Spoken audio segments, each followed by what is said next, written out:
जब उस घमंडी अमीर ने गरीब पिता से कहा कि अगर बेटे की नौकरी बचानी है तो मेरी चौखट पर नाक रगड़नी होगी, तब उस बुजुर्ग ने जो जवाब दिया उसे सुनकर आज हर बेटे का सीना गर्व से चौड़ा हो जाएगा।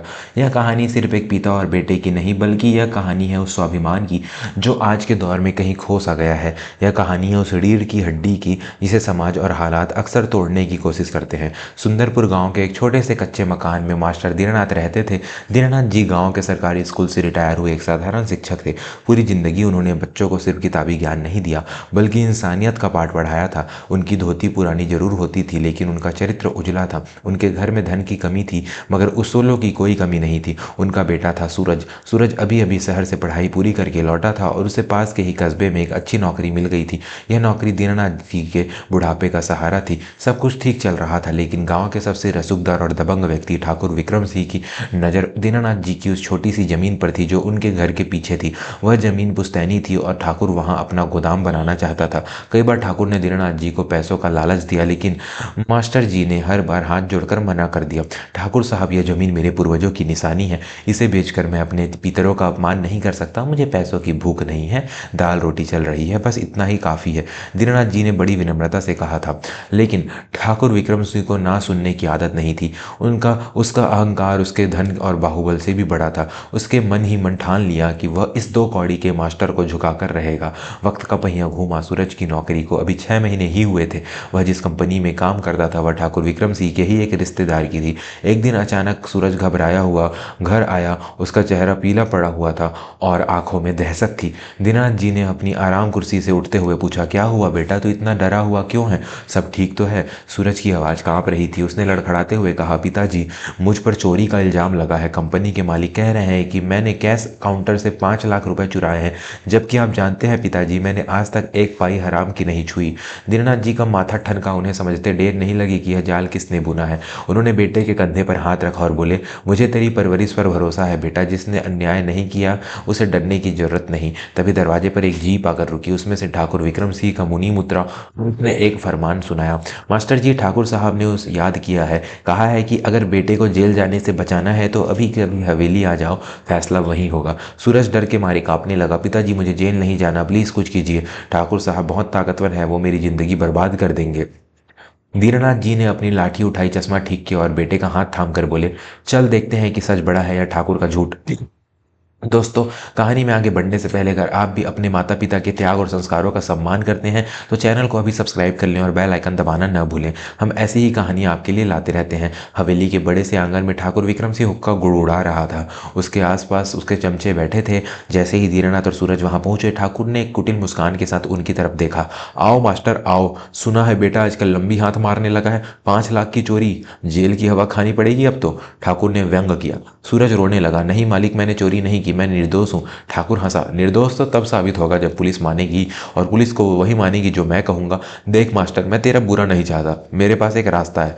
दीनानाथ जी शांत खड़े थे। उनकी आंखों में न तो गुस्सा था न ही डर। उन्होंने पूछा, क्या रास्ता है ठाकुर साहब? ठाकुर ने अपनी मूंछों पर ताव देते हुए कहा, देख, वो पीछे वाली जमीन के कागज मेरे नाम कर दे, और हाँ, पूरे गाँव के सामने मेरी चौखट पर नाक रगड़ कर माफी मांग ले कि तेरे बेटे ने चोरी की है और मैंने रहम खाकर उसे छोड़ा है। अगर तूने ऐसा किया तो मैं पुलिस केस वापस ले लूंगा, वरना तेरा बेटा चक्की पीसता रहेगा।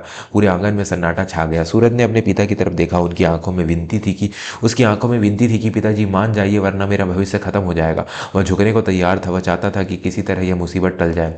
सूरज ने धीमे से कहा, पिताजी, जमीन ही तो है, दे दीजिए ना, मेरी नौकरी, मेरी इज्जत सब बच जाएगी। उस पल दीनानाथ जी के लिए झुक जाना बहुत आसान था। एक तरफ पुश्तैनी जमीन थी और दूसरी तरफ इकलौते बेटे का भविष्य। कोई भी साधारण पिता होता तो शायद टूट जाता, शायद वह अपने बेटे को बचाने के लिए अपमान का घूंट पी लेता। लेकिन तभी दीनानाथ जी ने जो किया उसके वहां मौजूद हर इंसान को हिला कर रख दिया। उन्होंने बेटे का हाथ झटक दिया और ठाकुर की आंखों में आंखें डालकर अपनी रीढ़ सीधी करके खड़े हो गए।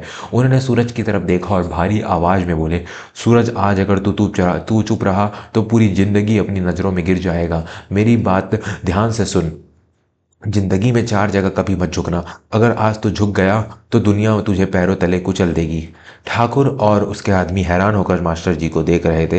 दीनानाथ जी ने अपनी उंगली उठाई और गरजती हुई आवाज में कहा, पहला अन्याय के आगे कभी मत झुकना। ठाकुर ने तुझ पर झूठा इल्जाम लगाया है, यह अन्याय है। अगर आज तूने अपनी नौकरी बचाने के लिए इस अन्याय को स्वीकार कर लिया तो कल यह तुझसे कोई और गुनाह करवाएगा। जो गलत के सामने झुकता है वह सही के लिए भी खड़ा कभी लड़ नहीं सकता, चाहे वह तेरा बॉस हो या कोई राजा। अगर तू सही है तो आवाज उठा। अगर आज तू अन्याय सह गया तो कल तेरे बच्चे भी गुलाम पैदा होंगे। सूरज के आंसू रुक गए। वह अपने पिता के चेहरे को देख रहा था। दीननाथ जी ने ठाकुर की तरफ इशारा करते हुए आगे कहा, दूसरा, अपने आत्मसम्मान के आगे कभी मत झुकना।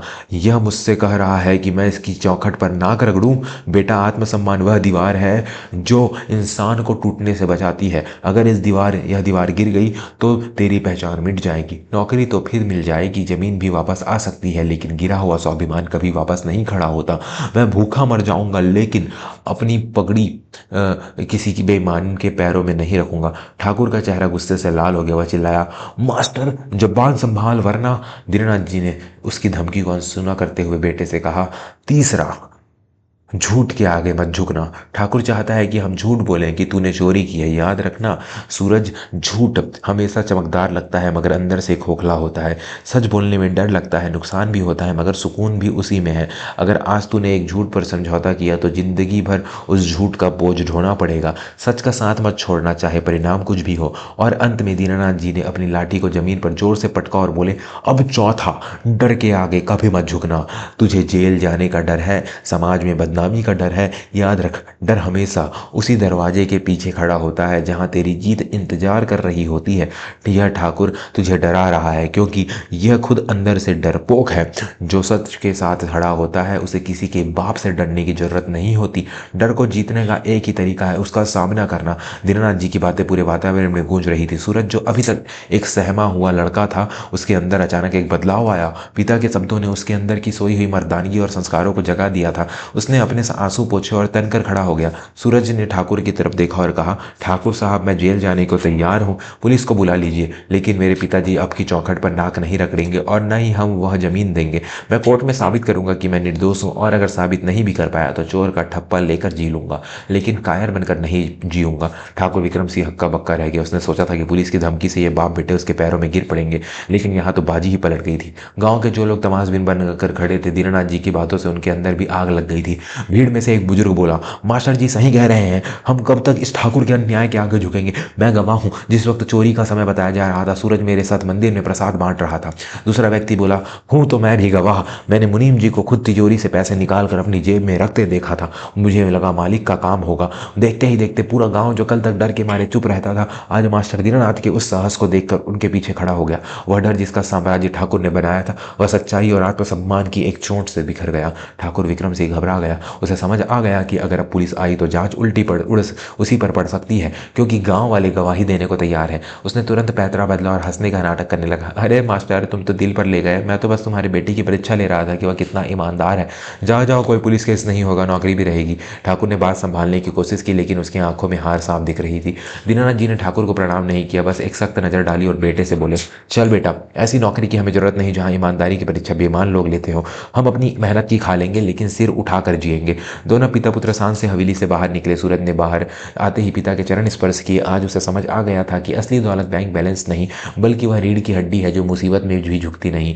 दोस्तों, कहानी के इस सबसे महत्वपूर्ण मोड़ पर मैं आपसे एक छोटी सी गुजारिश करूंगा। अगर आपको दीननाथ जी की साहस पसंद आया तो इस वीडियो को लाइक जरूर करें और कमेंट में सत्यमेव जयते लिखना ना भूलें। अगर आपने अभी तक सब्सक्राइब नहीं किया है तो यही सही समय है, जुड़ जाइए हमारे परिवार से।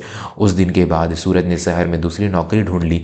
थोड़ी कम तनख्वाह थी, लेकिन सुकून बहुत था, और गांव के एक क्रांति आ गई थी। दीननाथ जी के उस एक फैसले ने लोगों को सिखा दिया था कि अगर आप सही हैं तो आपको झुकने की जरूरत नहीं है। निष्कर्ष, यह इस कहानी से हमें यही सीख मिलती है कि जीवन हमें ऐसे मोड़ पर जरूर लाती है जहां झुक जाना बहुत आसान और फायदेमंद लगता है, लेकिन याद रखिए वह फायदा बहुत छोटा होता है और उसका नुकसान बहुत बड़ा। दीननाथ जी ने हमें सिखाया कि जब बात अन्याय की हो तो विरोध करो, जब बात आत्मसम्मान की हो तो समझौता मत करो, जब बात झूठ की हो तो सच पर अड़े रहो, और जब मन में डर आए तो याद रखो कि डर के आगे ही जीत है। इतिहास गवाह है कि लोग इन 4 जगहों पर झुक गए, उन्हें वक्त की धूल ने मिटा दिया, लेकिन जो डटे रहे, चाहे वह भगत सिंह हो या हमारे कहानी के मास्टर दीनानाथ, दुनिया आज भी उन्हें सलाम करती है। झुकना बुरा नहीं है, अगर वो बड़ों के आदर में हो, ईश्वर की प्रार्थना में हो या अपनी गलती मानने के लिए हो। विनम्रता में झुकना महानता है, लेकिन डर, मजबूरी या लालच में झुकना कायरता है। अब फैसला आपको करना है, आप दीनानाथ जी की तरह सेन बरकन जीना चाहते हैं, या उन लोगों की तरह जो हर छोटी मुसीबत के आगे झुकने घुटने टेक देते हैं। अपने अंदर की आग को बुझने मत दीजिए। जिस दिन आपने तय कर लिया कि मैं गलत के आगे नहीं झुकूंगा, उस दिन दुनिया की कोई ताकत आपको हरा नहीं सकती। तो आज ही खुद से वादा कीजिए, चाहे कितनी भी मुश्किलें आए, मैं अपने उसूलों, अपनी सच्चाई और अपने आत्मसम्मान के साथ कभी खिलवाड़ नहीं करूंगा, मैं नहीं झुकूंगा। कहानी अच्छी लगी हो तो इसे अपने दोस्तों और परिवार के साथ शेयर जरूर करें, ताकि यह प्रेरणा हर घर के तक पहुंच सके। स्क्रीन पर आ रही अगली वीडियो को भी आपके दिल को छू लेगी, उसे जरूर देखें। धन्यवाद।